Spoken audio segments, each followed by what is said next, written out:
Color shifting ink. That's yet another security feature. If you see over here where it says $100, that shifts. Turn that corner up and down, left and right, and you're going to see it go from gold to bronze, gold to bronze. You're going to see it shift to different colors. And that is present, let me get back. That is present on the 50s, the 20s, and the 10s, all the way down to that level, the color shifting ink. You're just not going to duplicate that on the most basic level of counterfeiting. And by the way, the scammers that I was talking about who do it with the laser printer and the copiers, that's about 70% of the counterfeits that we find. Only 30% are doing it the old-fashioned way with a printing press.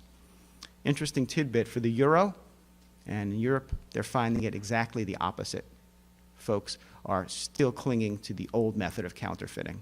So I don't know if it means our counterfeiters are more modern or theirs are just bound by tradition, but that's an interesting kind of a distinction. But 70% of our folks are trying it on the most easy, simplistic level, which is just a scanner or a copier. Raised printing. Now, you may think of it as a printing process, but really making the money is several different printing processes. We have different kinds of printing. We have offset printing. We have what we call our cope presses. There's different kinds of ink and different kind of presses that put the numbers on the money, that put the back on the money, that put the color background there.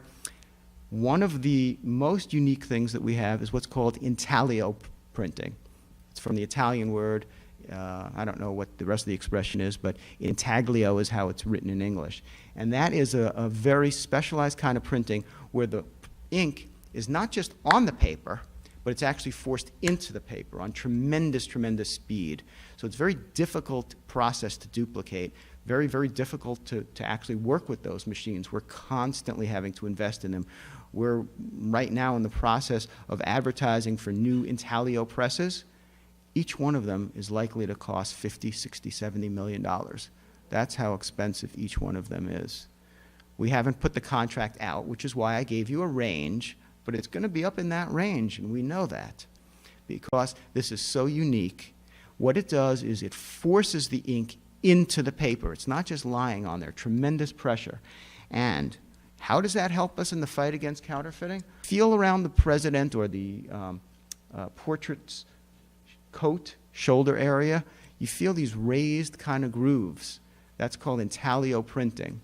That's also something that's difficult to copy. If you do it on a scanner, a laser printer, that sort of thing, it's just going to be flat. You feel around the coat.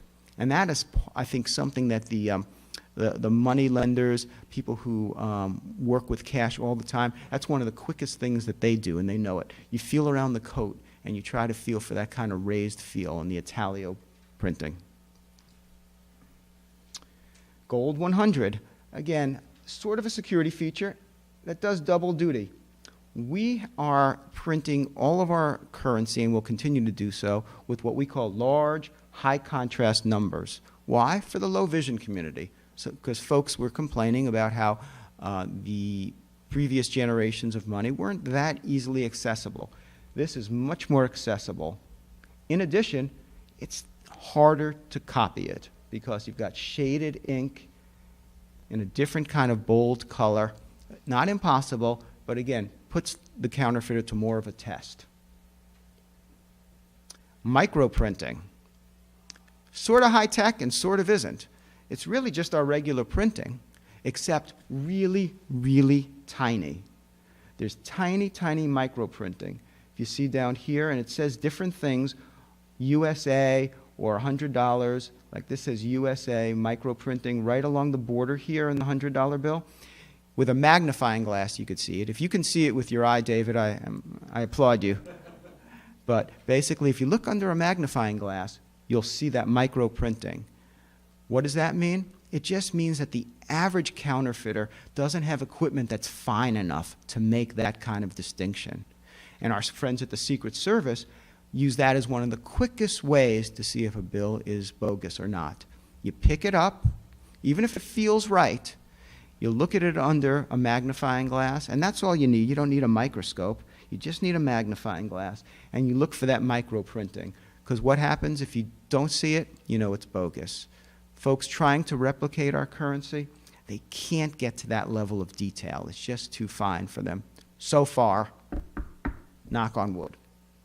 So, a couple other things on the note, trivia. Fort Worth, we have a plant in Fort Worth, Texas, as well as a plant in Washington, D.C. I work out of Washington, D.C. Why did we move to Fort Worth, Texas? Did it in the late 90s. Well, early 90s actually, but the plans to do that were actually from the 1980s. And what did that flow out of? The Cold War. At some point, the federal government decided all the essential functions of government are supposedly in need of being moved out of the Washington, D.C. area, or at least to have a satellite office there. So we put the plant in Fort Worth, Texas. So they print about half of our money. Some years, 60% of our money is actually printed in Fort Worth.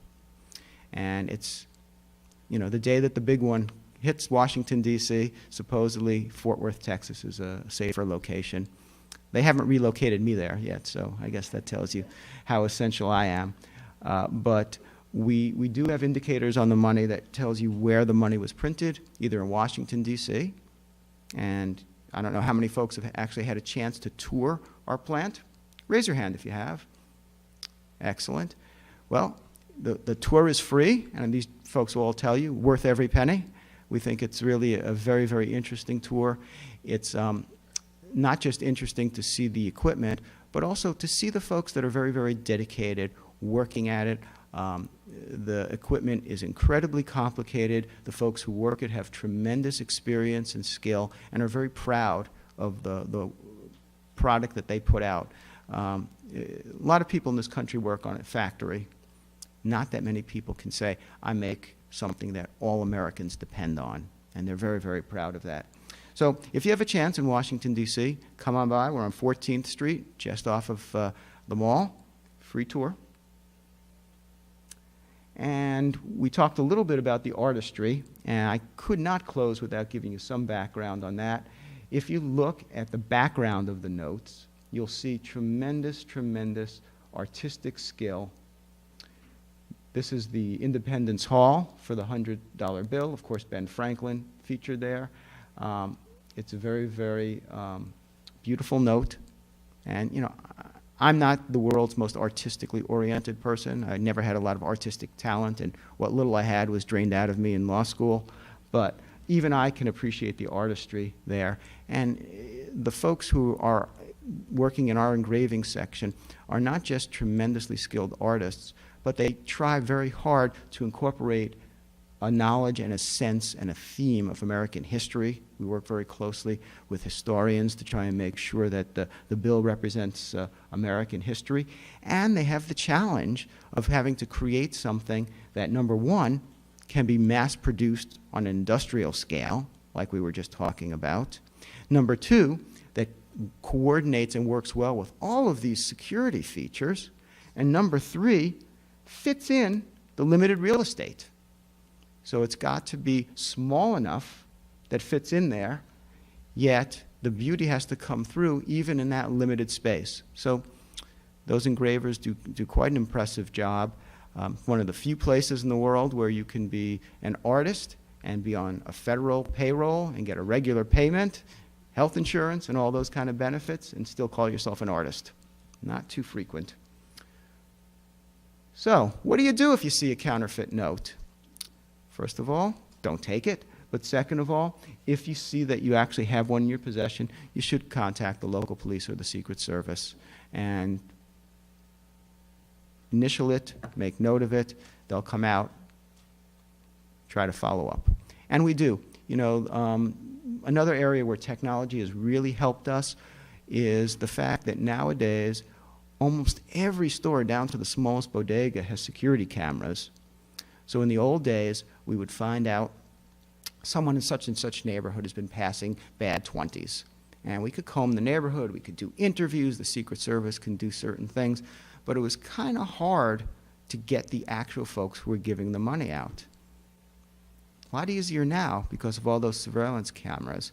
We can see who actually was involved in different transactions if they've been doing it enough. And once you have an image, once you have a face, you build a case. And then you get the people at the bottom of the pyramid and you work your way up to the top. So we've had some very successful prosecutions based on catching the people actually passing the notes. Interesting tidbit, the folks who are toughest, the stores that are the most vigilant, who do you think? Small stores, because the money's coming right out of their pocket. This isn't a how-to course, but if this was a how-to course, if you're going to pass this stuff, you look for a big business that's really busy. And that's what those folks try to do. Big box store, something like that. Because unfortunately, some of those folks might not care as much because that $100 bill, if it's bogus, it's eventually going to get rejected by the bank, and the bank is going to charge back Target or Walmart. They're not going to be getting the full credit for their deposits, but that individual cashier doesn't care. The guy who owns a liquor store, the guy who owns a bodega, cares a lot because they don't want to get those kind of notes. So that's kind of the socio-economic aspect of the retail trade in counterfeiting. So, given all that, that's a slideshow, and that's basically what I wanted to talk about. Thank you.